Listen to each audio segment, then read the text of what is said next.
Hechos capítulo 21. Pablo llega a Jerusalén. Versículo 1 al 2. Después de separarnos de ellos, zarpamos y fuimos con rumbo directo a Cos, y al día siguiente a Rodas, y de allí a Pátara. Y hallando un barco que pasaba a Fenicia, nos embarcamos y zarpamos. Esta despedida, como podemos ver, no fue fácil, pues Pablo derramó su vida y su amor en estos líderes de Éfeso y ellos lo amaron profundamente a cambio de este derramamiento de amor por parte de Pablo. Versículo 3 al 4. Al avistar Chipre, dejándola a mano izquierda, navegamos a Siria y arribamos a Tiro, porque el barco había de descargar allí. Y hallados los discípulos, nos quedamos allí 7 días, y ellos decían a Pablo por el Espíritu que no subiese a Jerusalén.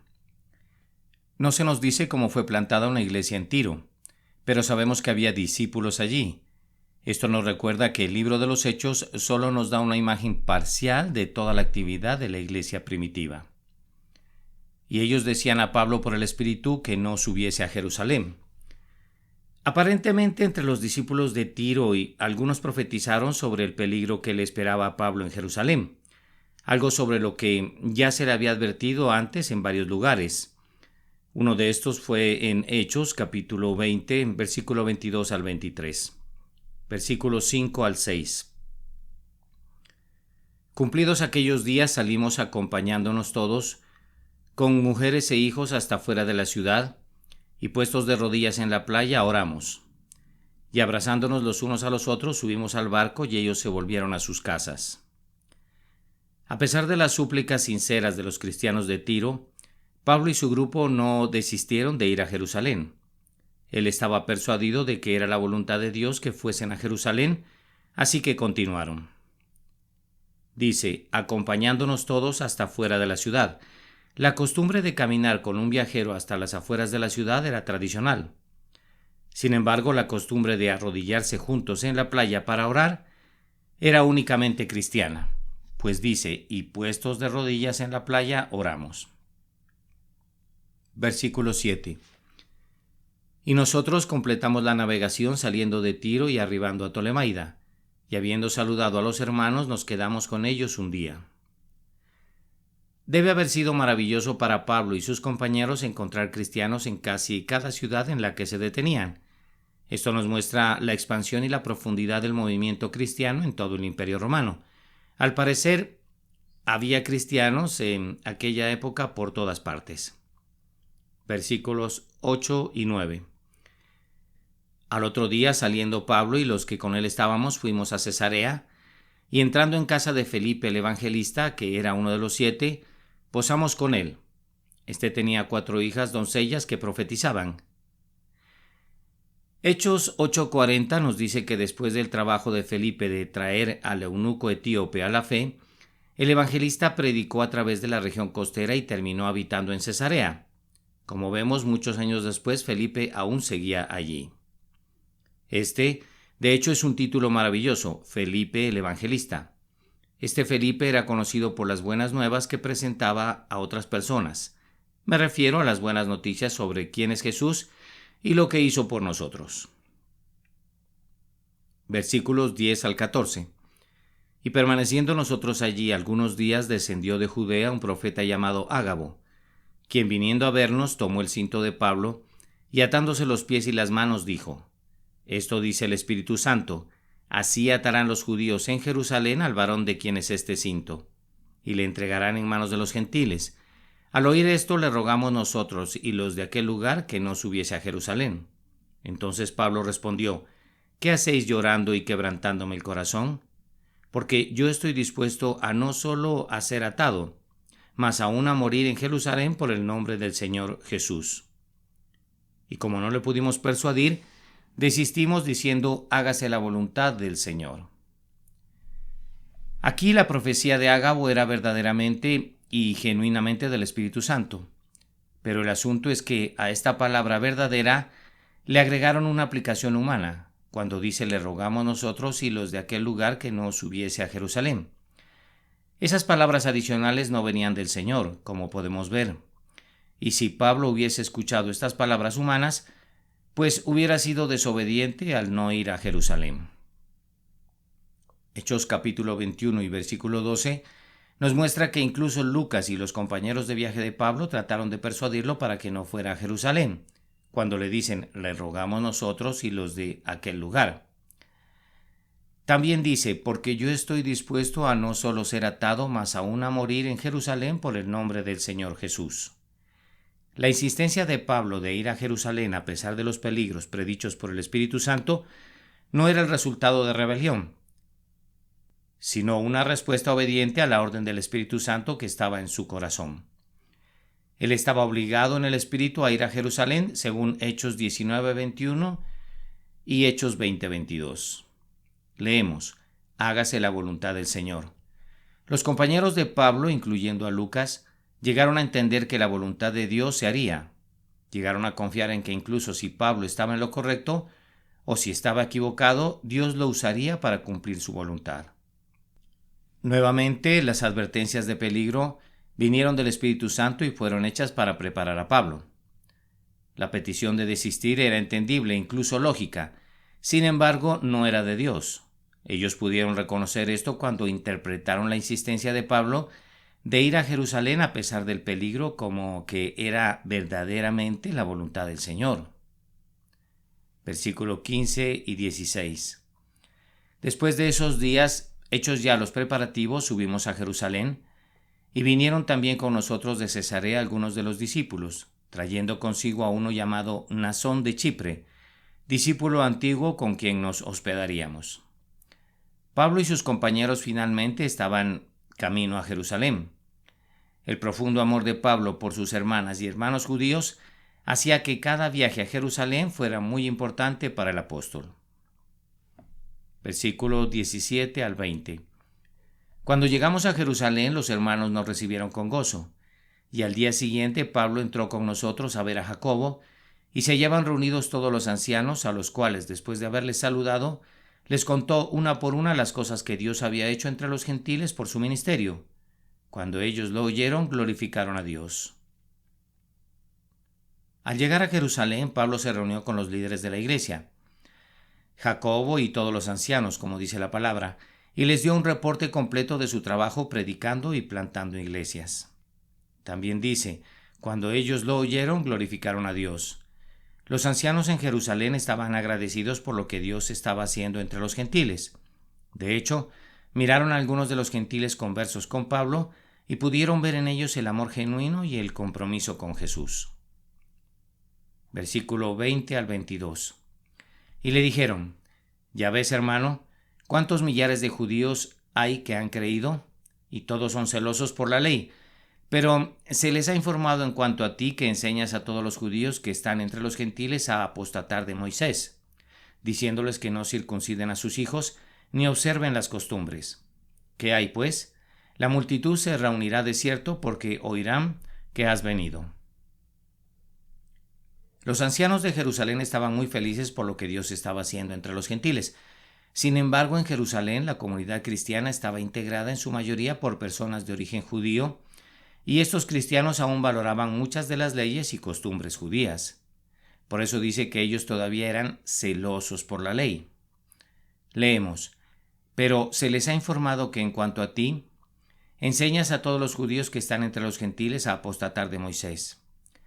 La comunidad cristiana de Jerusalén había escuchado rumores falsos sobre Pablo, pues les habían dicho que él se había convertido esencialmente en un antijudío y que les decía a los cristianos judíos que ellos estaban mal cuando continuaban con las leyes y costumbres judías. Dice, ¿qué hay pues? La multitud se reunirá de cierto porque oirán que has venido.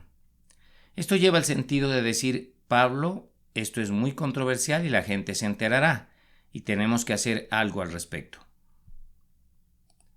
Versículo 23 al 25. Haz pues esto que te decimos. Hay entre nosotros 4 hombres que tienen obligación de cumplir voto. Tómalos contigo, purifícate con ellos, y paga sus gastos para que se rasuren la cabeza. Y todos comprenderán que no hay nada de lo que se les informó acerca de ti, sino que tú también andas ordenadamente guardando la ley.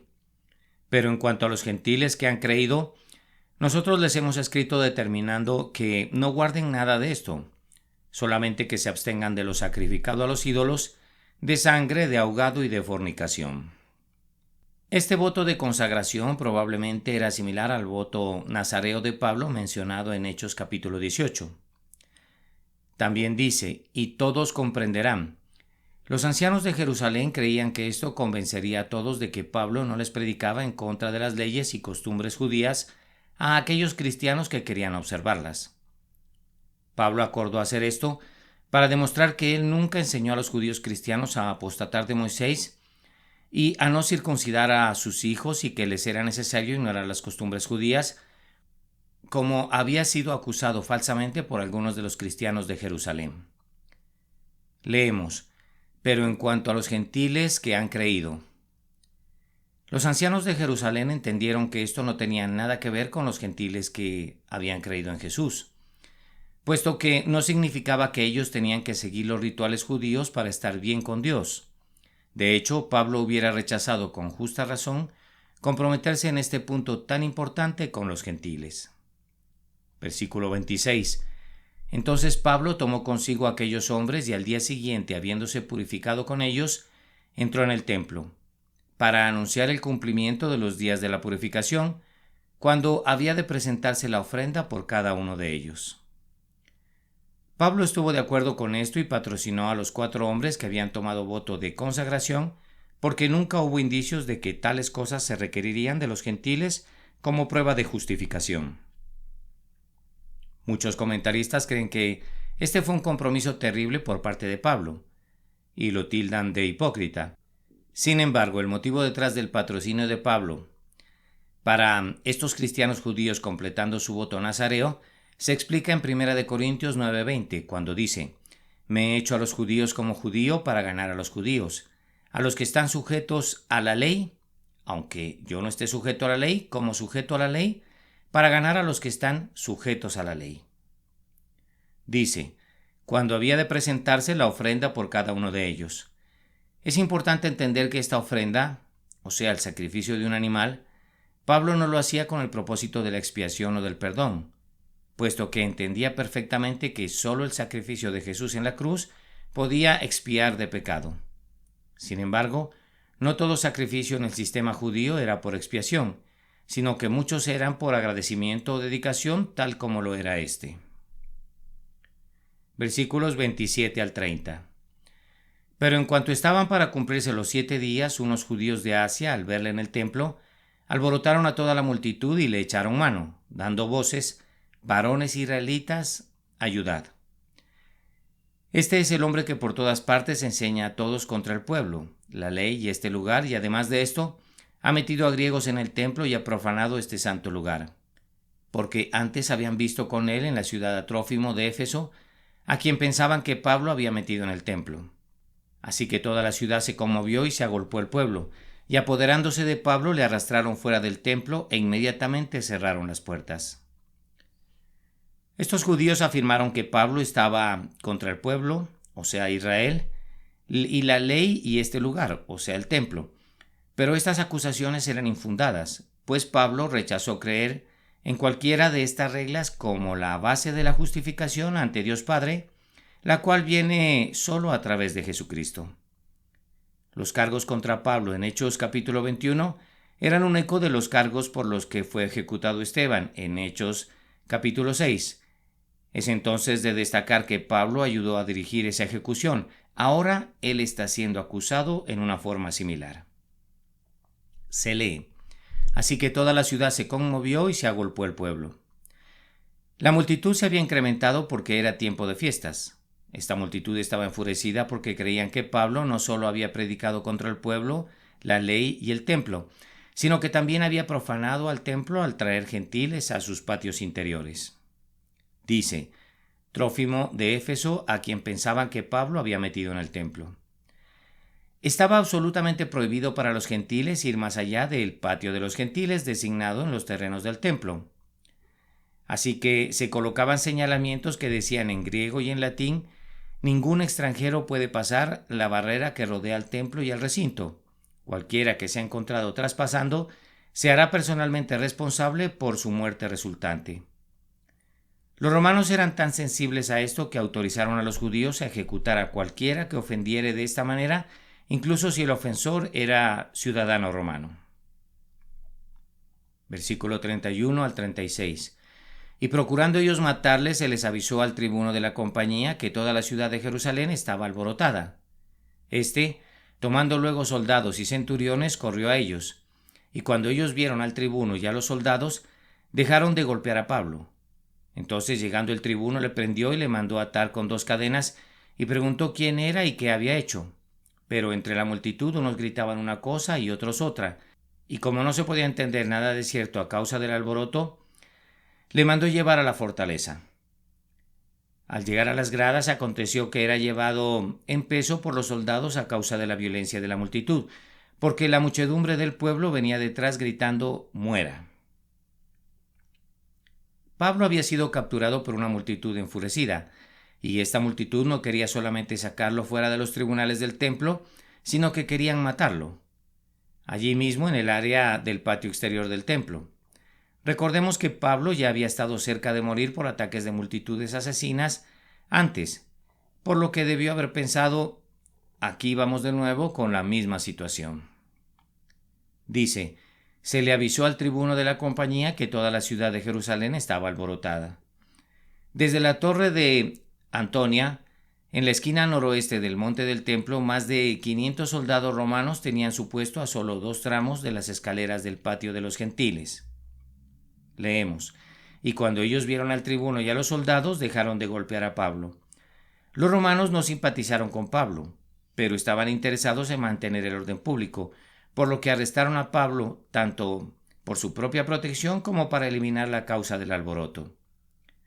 Acá la frase 2 cadenas significa que Pablo fue esposado a un soldado a cada lado, con lo que Pablo debió haber recordado inmediatamente la profecía de Ágabo. Leemos, la muchedumbre del pueblo venía detrás gritando «muera». Cuando la multitud pedía a gritos su muerte, Pablo debió sin duda haber recordado cuando él fue parte de la multitud y estuvo de acuerdo con el martirio de Esteban, como ya lo habíamos dicho en Hechos capítulo 7 y versículo 54. Versículo 37 al 39. Cuando comenzaron a meter a Pablo en la fortaleza, dijo al tribuno, «¿Se me permite decir algo?» Y él dijo, «¿Sabes griego? ¿No eres tú aquel egipcio que levantó una sedición antes de estos días y sacó al desierto a los 4000 sicarios?» Entonces dijo Pablo, «Yo de cierto soy hombre judío de Tarso, ciudadano de una ciudad no insignificante de Cilicia, pero te ruego que me permitas hablar al pueblo». Al principio el tribuno pensó que Pablo era un terrorista, por lo que se sorprendió al ver que este era un hombre educado que sabía hablar griego. El egipcio que se menciona aquí, el cual también es mencionado por el historiador judío Flavio Josefo, dirigió a un ejército de 4000 hombres hacia el Monte de los Olivos, donde declararon que tomarían el control del templo. Los soldados romanos lograron dispersarlo rápidamente, pero este líder huyó. También se lee, «Yo de cierto soy hombre judío de Tarso, ciudadano de una ciudad no insignificante de Cilicia». Cuando Pablo se identificó con el comandante romano, cambió totalmente su situación, pues él era un ciudadano de Tarso, no un sospechoso de terrorismo. Leemos, «Te ruego que me permitas hablar al pueblo». En este momento, cuando su vida corría peligro por una multitud enfurecida y era sospechoso de ser un criminal peligroso, Pablo tenía solo una cosa en la mente: déjenme predicar el evangelio en este lugar. Finalmente, leamos el versículo 40. Y cuando él se lo permitió, Pablo, estando en pie en las gradas, hizo señal con la mano al pueblo, y hecho gran silencio, habló en lengua hebrea. El tribuno ató a Pablo con 2 cadenas porque sospechaba que Pablo era un alborotador. Sin embargo, le dio permiso a Pablo para hablar con la multitud, probablemente porque esperaba que el discurso de Pablo pudiera calmar a esta misma multitud. Dice, Pablo, estando en pie en las gradas, hizo señal con la mano al pueblo y hecho gran silencio, habló en lengua hebrea. Pablo, de pie en las escaleras, viendo desde arriba al enorme patio del templo, Hace un dramático ademán con su mano y la multitud, que estaba enfurecida y alborotada, guardó silencio. Entonces Pablo habló en lengua hebrea, identificándose con su audiencia judía, más que con sus protectores romanos. Pablo había esperado esta oportunidad por mucho tiempo. Él tenía una pasión increíble por la salvación de sus compatriotas y probablemente pensó en sí mismo como alguien exclusivamente calificado para comunicarles eficazmente el Evangelio si solo se presentara la oportunidad adecuada. Oremos. Señor, alabanzas, honra y gloria a tu nombre en este día. Padre, queremos ante todo pedirte, Señor, que selles esta palabra en la tabla de nuestros corazones, amado Dios, y que nos enseñes a ponerla en práctica en nuestras vidas, que nos enseñes de esa valentía de los misioneros de la época de Pablo, amado Dios, para que, conforme a tu gran comisión, llevemos tu palabra a todas las personas que están dispuestas a recibirlas en este mundo y a convertirse a ti y a tu cruz, Señor. Sabemos perfectamente que tu cruz es un arma que tomaste tú en tus manos para derrotar a la bestia. Padre, que fue un arma eficaz y eficiente, amado Dios, contra el pecado y contra la muerte, la cual tú venciste en esa misma cruz. Por eso te damos honra y honor, amado Señor, y te pedimos que toda esa valentía que te llevó a ser crucificado por nosotros, por nuestro rescate y por nuestra redención, amado, sea entronizada en nuestros corazones por tu Santo Espíritu, por esa obra prodigiosa de tu perfecto Espíritu. Te amamos, Señor, con todas nuestras fuerzas, con toda nuestra mente y con toda nuestra alma. Y sabemos que estamos aquí en la tierra con un verdadero propósito, y es el de reflejarte a ti, Señor. El de reflejar, amado Dios, tu santa obra, tu santa unción, tu santa perfección y tu santa redención. Mucho amor, Señor, emana de nuestros corazones hacia ti, porque tú lo mereces, Señor, porque tú mereces todo, amado Dios, porque tú eres el Alfa y la Omega, el Señor de señores y el Rey de reyes, que vendrá por nosotros montado en su caballo blanco, Señor, y nos arrebatará en las nubes, y nos llevará contigo, Señor. Padre, te adoramos, te alabamos, te bendecimos, porque tu corazón es tierno para con nosotros, porque tu corazón, amado Dios, nos ha enamorado, como si nosotros fuésemos la novia y tú el esposo. Eso es lo que quieres tú, Señor, hacer un compromiso con nosotros para siempre, casarte con tu esposa, pero tu esposa debe ser encontrada sin mancha, ni arruga, ni mácula. Amado Dios, esa verdadera y pura religión, debemos practicarla aquí en la tierra para ser esa iglesia que tú te mereces. En el nombre de Jesús oramos a ti, Padre, y con el poder, la fuerza y la ternura de tu Santo Espíritu. Amén.